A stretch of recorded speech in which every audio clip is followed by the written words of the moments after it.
제가 생각했을 때는 이 프로세스라는 단어 자체가 우리가 굉장한 선입견을 갖고 바라봐요. 우리 과거의 제조업 시대에 했던 이 기업에서 했던 프로세스는 뭔가 우리 인간을 기계처럼 돼요. 너는 이것만 하고 1시간에 몇 개의 아웃풋을 내기 위해서 이렇게 효율적으로 일을 해. 해서 기계적인 노동자로 갔단 말이에요. 근데 제가 얘기하는 프로세스는 이거는 우리가 이 지식 기반 산업에 걸맞는 일하는 방식, 일하는 과정을 약간 디자인한다라는 개념에 더 가까워요.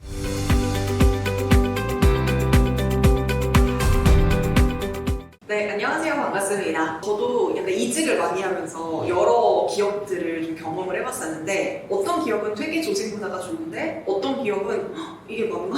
그래서 탈출했던 경험들도 있거든요. 어떠셨어요? 저도 조직 문화 때문에 사표 써본 적도 있었어요. 진짜요? 네. 왜 어떤 점 때문에? 문화라는 느낌이 다르다는 게 느껴져서 어디는 정말 열심히 일하는 쪽도 있고 어디는 정말 좀 나태하고 비효율에 돌아가는 게 있는데 비효율적인 조직을 보면서 많이 안타까웠던 것 같아요. 그래서 좀 다른 일을 해봐야 되겠다.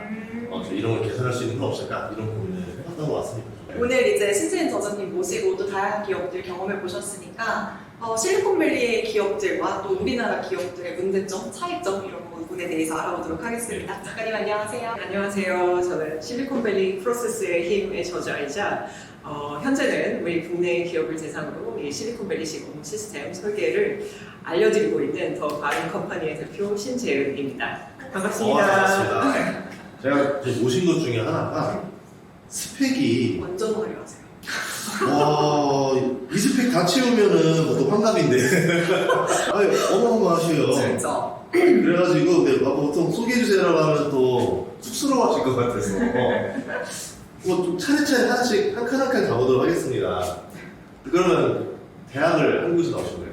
아니요, 저는 사실 제가 한국에서는 초졸이에요. 초등학교까지 나왔고 네.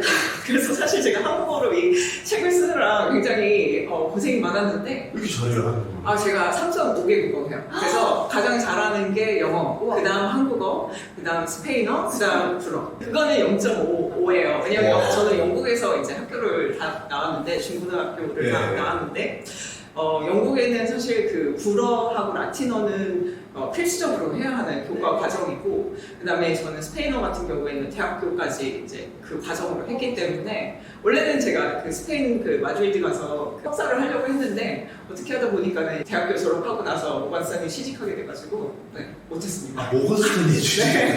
그럼 거기서 했던 일이 어떤? 제가 이제 그 영국에서 대학교를 나오고 모건스탄에 2003년도에 들어갔는데 그때 이제 제가 첫 맡았던 일이 사모펀드들 있잖아요. 네. KKR이나 뭐 넥스톤 이런 전 세계적으로 유명한 사모펀드들이 회사를 인수할 때 우리가 그 대출 자금을 대주는 그런 역할을 했었어요. 그래서 그런 사모펀드들이랑 같이 일을 하면서 우리가 빌려준 돈을 떼이면 안 되니까 그 경영진들 미팅 가서 이 사람들은 이 사업을 어떻게 운영하고 조직을 어떻게 운영하고 뭐 이런 것들을 이제 포괄적으로 우리가 그 due diligence라고 하는데 그거를 연구하고 그 다음에 이제 대출을 하고 사모펀드랑 같이 그 기업을 인수하고 뭐 이런 일을 했었죠. 되게 유명한 사모펀드지만 그들이 하는 제안도 믿을 수 없으니까 내가 다시 또 다른 조사해서 준비한다는 거 아니에요? 그렇죠. 와. 왜냐면 우리 아파트 살 때 은행에서 나 신용평가도 하고 그 대출 그 아파트에 대한 뭐 이렇게 조사도 하잖아요. 그런 거랑 똑같아요. 그러면 그걸 다 하신 다음에 어디로? 그 다음에 이제 제가 그거를 한 5년 정도 하고 나니까 그럼 사모펀드들이 뭘 하느냐, 그 사모펀드 내부에서 들어가서 일을 해보고 그 금융에 대한 그 지식을 접하고 싶은 거예요. 그래서 그때 당시에 이제 그 브리시포인트라는 영국에서 미드마켓 펀드로 굉장히 유명한데 혹시 영국에 가보셨던 분들은 아실 거예요. 그 영국에 굉장히 유명한 그 샌드위치 가게가 있어요. 프레타몽제라고 이렇게 빨간색으로 한 그런 되게 유명한 그 영국인이 사랑하는 그런 샌드위치 가게가 있는데 프레타몽제라는 회사를 인수해가지고 굉장히 유명해진 그 사모펀드가 있거든요. 그래서 거기에 들어가서 제가 이제 직접 그 기업을 인수하고 그 다음에 그 기업을 경영진들이랑 같이 키우고 팔고 뭐 이런 일을 했었죠. 그럼 기업을 이렇게 성장시켜가지고 네. 뭔가를 딱 이렇게 하는 것까지. 네네. 그럼 보통 그러면 이제 업력이 이렇게 쌓이면 네. 사모펀드나 이쪽으로 이제 가는 경우가 많아요. 네. 그 다음 어디로 가시죠? 그 다음에는 이제 그때가 딱 이제 핀테크 붐이 굉장히 그 불었던 시기였어요. 영국은 워낙 그 전 세계적인 금융의 그쵸, 네. 중심지기도 하고 해가지고 거기서 이제 핀테크 붐이 부는데 우리 회사는 조금 너무 전통적인 기업만 인수를 하는 거예요. 그래서 이쪽 테크 쪽을 내가 조금 보고 싶은데 어떻게 해야지라는 생각이 들어가지고 그때 제가 사실은 사업펀드에서 우리가 금융사 이제 인수권을 한번 보고 있었는데 그때 보니까는 그때 또 리만 사태 터지고 난 후라서 소비자 금융 시장이 약간 판도가 바뀌는 태세였어요. 왜냐면 영국 사람들은 금융 대출 되게 좋아하는데 빚내서 뭐 사고 이런 거 되게 좋아하는데 그 사람들이 이제 돈을 잘 안 쓰게 되면서 약간 할부는 사실 우리 크레딧 카드에서 리볼빙 하는 것처럼 그렇게 막 쓴다는 개념은 아니잖아요. 그래서 그쪽 할부 모델도 약간 변화하고 있다 이런 트렌드를 제가 포착한 게 계기가 돼서 그러면 우리 한국에 있는 이 할부 금융을 영국에다가 소개를 해야 되겠다. 왜냐면 그 전에는 영국의 크레딧 카드는요 할부 기능이 전혀 없어요. 다 일시불이구나. 다 일시불 아니면 리볼빙 그 금융밖에 없어요. 크레딧 카드. 없다는 것도 신기하다. 네. 그래서 그 할부라는 개념은 그냥 우리가 그 오프라인 스토어에 가면은 그 가구나 뭐 큰 가전제품 살 때 그 샵에서 뭐 이런 서류 작성해가지고 하세요 이런 거밖에 없지. 내가 온라인으로 뭘 사는데 한 뭐 6개월 할부하고 싶다 이러면 할 수가 없어요.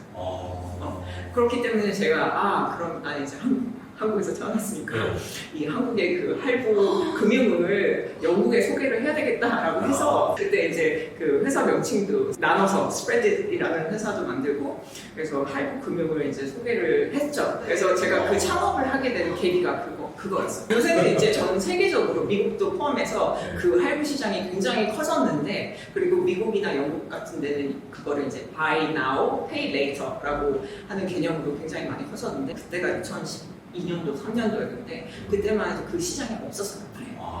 그러고 난 다음에 아마존도 일하시지 않으셨어요? 네, 그렇게 하고 나서 제가 그러니까 저는 이제 완전 전통적인 금융 쪽에서 텍 쪽으로 완전 커리어를 튼 케이스인데 그 중간에 이제 핀테크가 있었죠. 그다음에 아마존은 이제 시애틀 본사에서 제가 수석 기술 프로덕트 매니저로 일을 했었고 그때 아마존에서는 이제 그 싱글 스레디드 리더라는 개념이 있어요. 한 사람이 하나의 프로젝트를 온전히 책임지고 수행하는 형태의 그런 업무 시스템인데 제가 그때 한 200명이 넘는 그 내부 사람들을 이끌고 어떤 프로젝트를 싱글 스레디드 리더로서 수행한 경험이 있어요.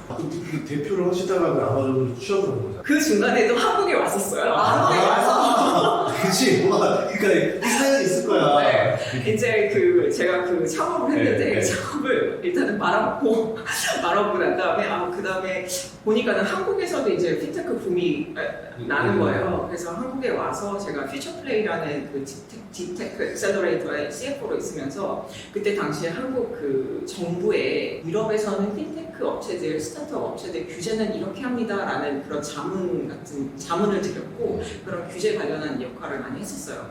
그래서 하고 나서 이제 보니까는 그 디지털 트랜스포메이션 붐이 굉장히 많이 일어가지고 그러면 내가 어떻게 하면은 내가 이 시대의 흐름에 맞는 뭐 정보와 경험을 가질 수 있지라는 생각을 늘 하고 사는 사람인데 그때 이제 디지털 트랜스포메이션이 불어서 이제는 그쪽으로 넘어가야 되겠다라는 생각이 들었고 그때 마침 현대카드에서 한국에 있을 때 현대카드에서 시간이 와서 그거를 하다가 거기서 이제 실리콘밸리 오피스의 주재원으로 나가게 된 거예요. 그래서 거기 실리콘밸리에서 시애틀 아마존으로 이직을 했어요. 그럼 지금 경험한 회사만 해도 몇 개가 근데 우리나라 기업 중에서 현대카드 하면 거기도 제가 알기로는 그 조직문화 괜찮기로 알고 있거든요. 되게 자유롭고 좋다고. 네. 저는 굉장히 즐겁게 일을 했었거든요. 그때 당시에 저 추진했던 업무도 해외 송금업 카드사가 최초로 우리나라 국내 최초로 이제 해외 송금업도 같이 할 수 있는 그런 규제가 만들어졌을 때 제가 그거를 하게 하는 그런 사업적 구조를 다 만들고 그다음에 우리 그 회사가 런칭을 했었죠. 그래서 저는 되게 즐겁고 좋은 경험을 했어요. 현대카드에서. 그러면은 그 아마존까지 일하시고 그 다음에는 다시 한국으로 오신 거예요? 네, 그 다음에 이제 제가 아마존에서 일을 하면서 이게 바로 이 실리콘밸리 기업들의 그 조직 운영 방식이구나. 이거를 굉장히 터득을 하게 됐어요. 왜냐면 제가 아까 전에 말씀드린 그 싱글 스레디드 리더로 이 프로젝트를 수행을 했을 때 사실 그 프로젝트가 거의 2년에 가까운 기간 동안 제가 그거를 했었어야 되는데 기술적으로 내용도 굉장히 복잡했고 또 마감일도 굉장히 타이트해가지고 제가 이걸 하면서 정말 머리도 많이 빠지고 스트레스가 크게 달했는데 근데 어쩌다 보니까 그 회사에서 마련한 그 업무 시스템을 내가 그냥 하나하나 차근차근 따라서 해보니까 이 프로젝트가 굉장히 성공적으로 진행이 됐었고 또 제가 기획한 그 서비스가 굉장히 혁신적인 서비스가 되어 있었더란 말이죠. 근데 제가 과거 이력을 말씀드렸지만 저는 한 번도 이 PM이라는 직함을 달고 일을 한 적이 없잖아요. 그래서 나는 내 능력의 그 한계치를 알기 때문에 이건 내가 잘해서 그런 게 아니라 이 회사에서 마련해준 이 그 시스템 때문이다라는 거를 제가 깨닫게 됐고 저는 이제 그걸 제가 체험을 했으니까 직접 경험을 했으니까 나는 이게 어느 기업에서나 먹힐 것이다 라는 확신이 들었어요 사실은. 근데 그것만으로 이제 내가 기업한테 가서 이거 됩니다라고 얘기를 할 수가 없으니까 제가 국내에 있는 어느 한 스타트업에서 제가 아는 온갖 프로세스를 다 돌려보기 시작했어요. 네, 그래가지고 그 프로세스가 이렇게 하니까 잘 되는구나, 이렇게 하면 조금 개선해야 되겠네, 뭐 이런 깨달음을 굉장히 많이 얻고 난 다음에 이제 이 책을 쓰기 시작한 거예요. 그래서 나는 이거를 정말 전 세계 모든 기업들한테 좀 알리고 싶다. 왜냐면 사실 제가 이제 그 지난 그 과거에 뭐 원산이든 뭐 브리지포인트든 여러 사모펀드랑 일을 했었고 또 다른 그 경영진들이랑 일을 했었음에도 불구하고 이런 식으로 조직을 운영하는 기업은 사실 지난 20년 동안 한 번도 없었거든요. 그래서 이거는 굉장히 실리콘밸리 빅테크 기업들의 굉장히 유니크한 점이고 이것이 바로 그들의 그 핵심 동력, 그 성장을 이끄는 핵심 동력이다라는 생각이 들었기 때문에 이걸 책을 통해서 좀 알리고 싶었어요. 책을 쓰고 제가 올해 이제 한국에 들어오게 됐죠. 진짜요? 네네. 그래서 지금 실리콘밸리 이야기를 하셨는데 그러면 그 기업들이 가진 그 조직 문화 이 프로세스 얘기했잖아요. 그럼 그걸 장착했을 때 어떤 장점들이 있는 거예요? 굉장히 많은데 일단은 1번 우리가 그토록 원하는 체계가 잡힌다.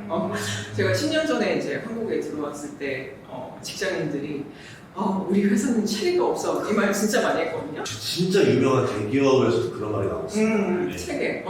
근데 제가 이제 올해 오니까 직장인들이 똑같은 말을 또 하고 있더라고요. 근데 지난 10년 동안 우리는 AI 기술도 발전했고 대통령이 몇 번이 바뀌고 세계가 바뀌었는데 왜 한국에서 이 체계가 안 잡혀지나?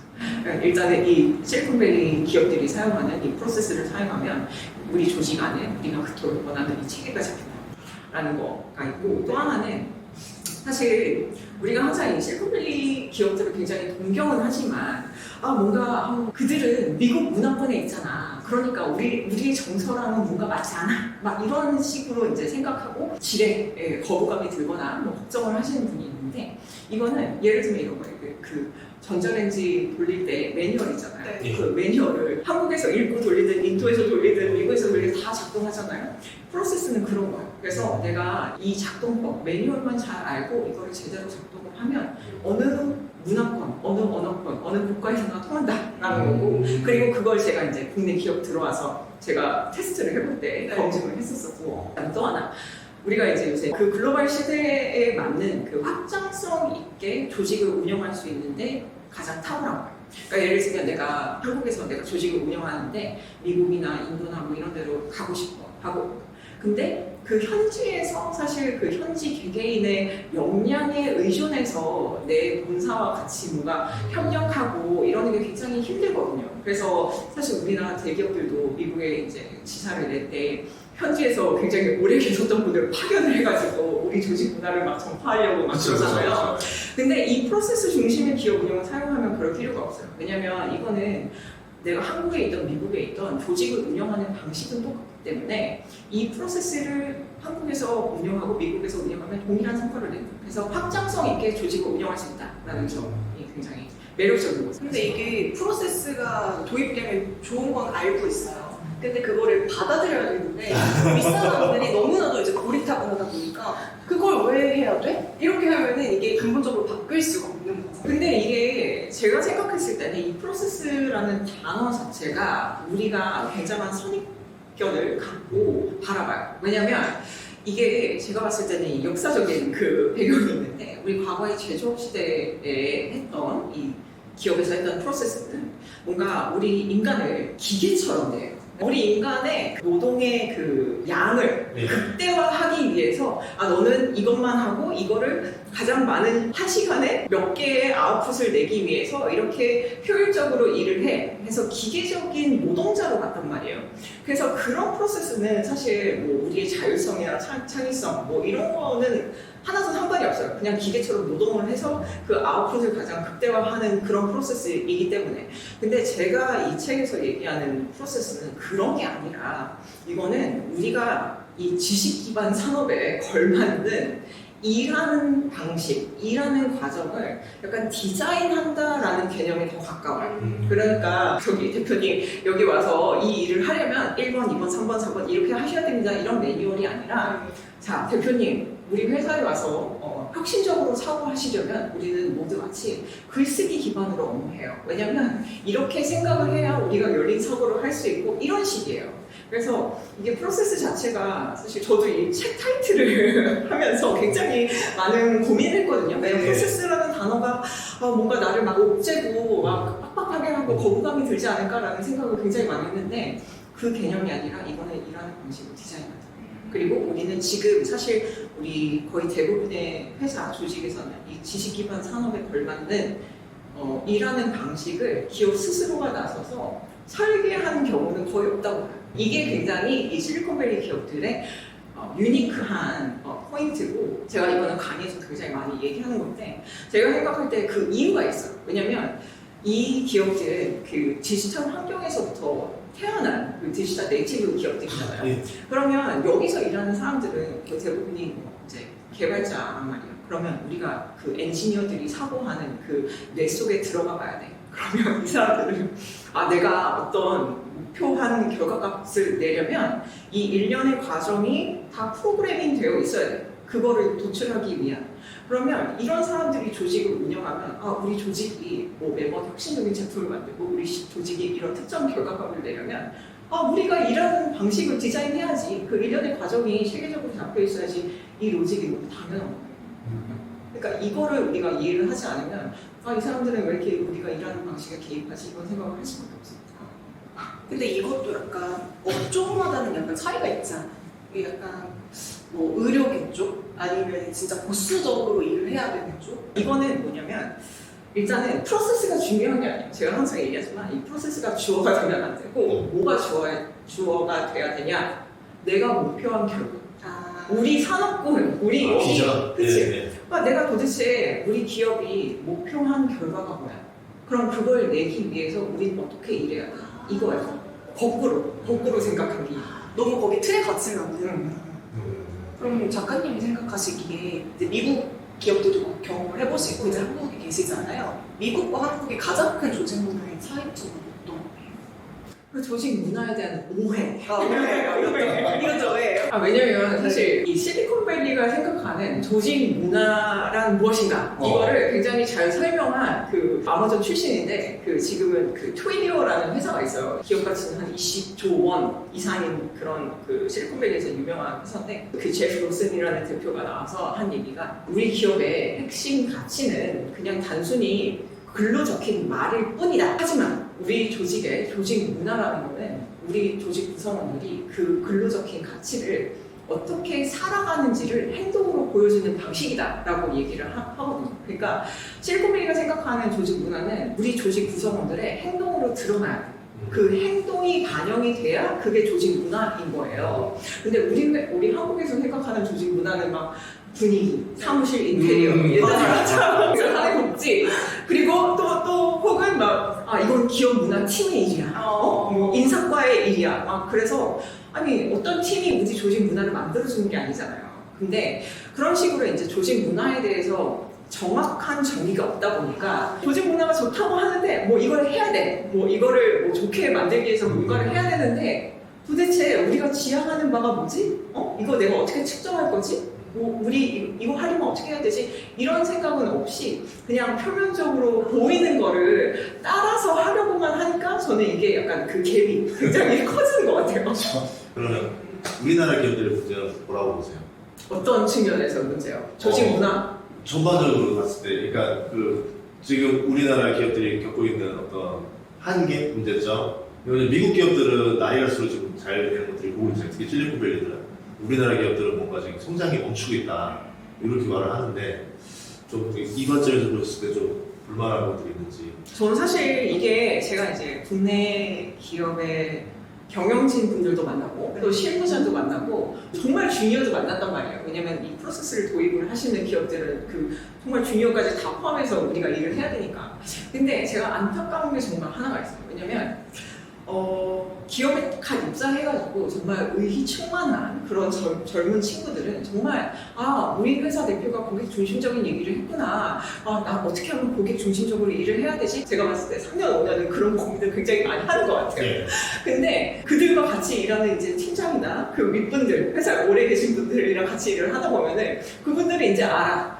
이거는 내가 해도 안 되는구나. 라고 해서 그냥 해보는 신용을 하고 나서 뭐 안 될 거 뻔하니까 그렇게 많이 노력하지 말자. 이런 류의 그 태도를 보이시는 경우가 꽤 있어요. 그러니까 이게 사람이 처음 입사해서는 굉장히 의욕이 충만했다가 우리 회사에서 제대로 내가 성장할 수 있는 기회, 내가 정말 뭘 해볼 수 있는 기회를 안 만들어주니까 점점 그렇게 퇴행을 해가는 거예요. 그러니까 나는 그거를 너무나 제 3자의 입장으로 정말 잘 볼 수가 있으니까. 그리고 한 군데도 아니고 여럿에서. 그러니까 나는 그게 너무 안타까운 거예요. 그래서 다시 이 질문으로 되돌아와서 문제는 우리 기업의 경영진들이 정말 이 직원들이 뭔가를 해볼 수 있는 그런 환경을 조성을 해줘야 되는데, 영어로는 thrive라고 하는데 내가 정말 번창하고 번영하고 그런 환경을 만들어줘야 되는데 그런 환경은 만들어주지 않고 사실 이 사람들의 그냥 노동력을 제조업 관점으로 보니까. 그렇죠. 네. 너는 우리 회사에 들어와서 어쨌든 뭐 이런 업무를 하세요. 업무를 하는 단순한 기계처럼 생각을 하니까 이 사람들이 뭔가 와서 의욕적으로 하는 그런 의지가 점점 꺾이게 된다라는 생각이 들어요. 근데 그거를 이제 우리 기업에서 할 때 너네들 마음대로 해봐 이렇게 자유 방임하는 게 아니라 이 실리콘밸리 기업에서도 마찬가지예요. 우리는 혁신적인 제품과 서비스를 만드는 회사야. 그거의 가장 핵심은 고객 중심적인 거고, 이런 걸 만들려면 이런 식으로 업무 문서를 작성을 해야 되고 이런 식으로 생각을 해봐야 되고 이런 식으로 우리는 뭐 조직이랑 같이 뭐 이 다큐멘터리를 리뷰를 하면서 개선을 해 나갈 때 이런 체계를 잡아주고 또 각자 업무 오너십이 명확하게 분담을 해주면서 그들의 이제 그 책임 소지를 명확하게 하고, 그럼 사람들이 와서 일을 한 맛이 난단 말이에요. 아무리 그 업무가 굉장히 빡세도. 근데 우리나라는 약간 이런 체계도 안 잡아주고 이걸 할 수 있는 그 여지도 없고, 그러니까 점점 뭔가 의욕이 없어지는 그런 환경이 되어가지 않나라는 생각이 들어요. 외국은 안 그래요? 외국은 예를 들면 저는 사실 왜 성장이 멈췄냐, 혁신을 계속 지속적으로 안 하니까. 기업에서 혁신이라는 건 뭔가 새로운 그 사용자 경험, 정말 기존과는 전혀 다른 사용자 경험을 내가 소개하고 또 새로운 시장을 창출해서 그 시장을 독점하고 뭐 이런 건데, 근데 사실 우리 실무진 입장에서 우리 한국 회사에서 내가 기업 오너가 아닌 이상 우리 뭐 달나라에 가자 뭐 이런 혁신을 실무가 추진하기 너무 어려워요. 그거 위험 부담 어떻게 지겠죠? 그러니까 내가 실무로서 그냥 나는 그거 안 하면 되는데, 안 해도 나도 잘 사는데 그걸 왜 할 거야? 그런 생각이 드는 게 당연하잖아요. 근데 이 실리콘밸리 기업들 같은 경우에는 내가 이런 아이디어가 있어, 예를 들면. 그러면 아마존 같은 경우에는 누구나 이 PRFAQ라는 서비스 기획 문서가 있는데 그 문서 포맷대로 작성을 해서 나는 이런 서비스 기획안을 건의드립니다라고 누구나 이 혁신을 소통할 수 있는 창구가 있어요. 그러면 하는 거야. 문서를 읽고 이게 타당하면 출시하는 거고 타당하지 않으면 출시 안 하는 거예요. 그러니까 이런 식의 뭔가 업무 체계가 조성이 되어 있으니까 우리가 혁신을 얘기를 할 때도 사실 실무진 입장에서 그래? 이런 프로세스를 타면 되는구나 라고 인지를 하고 그대로 수행을 하면 되는 거예요. 우리나라는 결국 의사결정이 수직적으로 모든 결정 권한이 위에 있다라고 하고, 외국은 그래도 좀 수평적인 상태에서 의사결정을 한다 이렇게 볼 수 있는 거예요. 근데 미국도 수직적이에요. 아니 미국의 그 아마존 같은 경우도 다 레벨링 시스템이고 구글도 다 레벨링 시스템이 있어요. 우리가 생각하는 그런 수평적인 문화라는 게 예를 들면 뭐 내가 상사의 이름을 부르고 그러니까 토론을 할 때 내 의견을 마음껏 표출할 수 있다 뭐 이런 얘기인데, 근데 거기도 사실은 눈치 봐요. 나 평가하는 사람이잖아요. 그렇지 않아요? 그래서 우리가 그냥 표면적으로 생각할 때 그들은 굉장히 자유롭고 여유로워 보이고 근데 그거는 사실 분위기고 그 이면에는 또 다른 거예요. 그 이면에는 제가 항상 강조하는 건데 왜 그들이 근무제하고 되게 여유로워 보이고 그 근무 시간 중에도 카페에 와서 앉아있고 그러냐. 이유는 우리의 업무 체계가 철저하게 업무 오너십 기반으로 돌아가고 있기 때문이에요. 나는 내가 맡은 업무 오너십이 굉장히 명확하고 이 업무를 내가 약속한 마감일까지 끝내면 되는 거예요. 그렇기 때문에 이거를 내가 굳이 8시 반까지 회사 나와서 하지 않아도 내 시간에 약속된 마감일까지 애들 재우고 뭐 저녁 10시부터 일을 한다거나 해도 전혀 문제가 될 게 없는 거죠. 우리 지금 수능 준비하는 거네. 약간 뭐 수능 공부하다 잠깐 놀 수도 있고 이랬는데 그럼 알아서 하고 결과를 좋은 값을 내서 맞아요. 성과적인 네, 맞아요. 목표주의. 아, 네, 성과. 그더 무서울 수도 있겠다. 그러니까 맞아요. 그러면 미국 기업들은 뭐 타 부서라든지 뭐 동료라든지 이렇게 협업하는 것들이 좀 적은 편이에요. 아니죠. 협업하죠. 하는데 그 협업 시스템 자체도 제가 이 책에서 소개하는 그 애자일 업무 관리 시스템, 애자일 업무 관리 프로세스라는 것을 사용을 해가지고 내가 업무 오너로서 달성해야 하는 최종 업무 목표는 이건데 이것을 달성하기 위해서 필요한 각각의 태스크마다 제가 또 다른 업무 오너를 지정을 해요. 그러니까 협업이 필요한 뭐 타 부서의 누구, 뭐 타 팀의 누구를 지정을 해서 우리 업무 목표가 이건데 이거를 이 날짜까지 달성하기 위해서는 너가 이 태스크를 해줘야 되고 너가 여기 업무 오너야. 이 날짜까지 해줄 수 있어. 네가 이걸 못하면 우리 업무 목표는 뒤로 밀리게 되는데 그리고 이 업무 타 부서에 일하는 업무 오너가 우리 하는 주간 회의에 들어가야 돼요. 그래서 우리 조직 리더랑 이 업무 진행 상황을 보고서는 매주 체크를 하는데 이 사람이 뭐 일을 안 했어. 그럼 일이 다 순차적으로 밀리는 거를 모든 사람들이 투명하게 다 네. 그러니까 숨을 수가 없어. 그리고 이런 질문이 되게 많은데 내가 어떤 사람의 업무를 도와준대. 네. 근데 왜 나는 도와준다라는 얘기는 참 사실 우리 기업에서 우리 조직에서 있을 수가 없다라는 생각이에요. 왜냐면 협업이라는 거는 내가 책임지고 수행하는 그 태스크 그거를 내가 완료하면서 다른 사람이랑 일을 하는 게 협업이지 내가 대표님의 일을 도와주는 게 협업이 아니란 말이에요. 그치, 근데 약간 우리나라는 뭔가 부탁하려면 약간 좀 미안해, 도와줘, 약간 이런 느낌이잖아. 네, 또 그건 아니 성과를 못 내는 친구가 있으면은 이제 이 친구 걸 좀 더 퍼포먼스 올려주기 위해서 맞아요. 밀어준다고 했는데 외국에는 그냥 그런 친구 파이어가 되고 일단은 부탁하지 않아요. 왜냐면 이 업무 목표, 우리 조직의 최종 업무 목표를 달성하기 위해서 대표님이 해줘야 하는 업무는 이거고 대표님은 이거의 업무 오너세요. 이게 다 명확해. 근데 대표님이 자꾸만 이거를 일을 잘 안 해. 마감일이 밀려. 그러면 모든 사람한테 민폐잖아요. 네. 그래서 내가 만약에 정말 얼굴 낯짝이 굉장히 두꺼운 사람이면 계속 그렇게 하고 앉아있으면 돼요. 나중에 평가받을 때 동료한테 무슨 소리를 받겠죠. 근데 보통의 사람들은 내가 그렇게 업무를 지연시키고 모든 팀의 업무가 순차적으로 밀린다는 거를 매주 알잖아요. 그럼 그렇게 업무를 깔아뭉개고 있지 못해요. 이게 투명성이라는 거예요. 투명성의 가장 큰 강점. 숨을 곳이 없어요. 그럼 팀 단위를 하는데 이런 경우 있잖아요. 내가 해야 되는 몫이 되게 적어서 좀 널널한 상황이 발생하는 팀원들도 있는 거예요. 있어요. 있는데 그 사람들은 또 하나의 프로젝트를 맡게 되면 그 사람도 이제 풀로 돌아가죠. 네.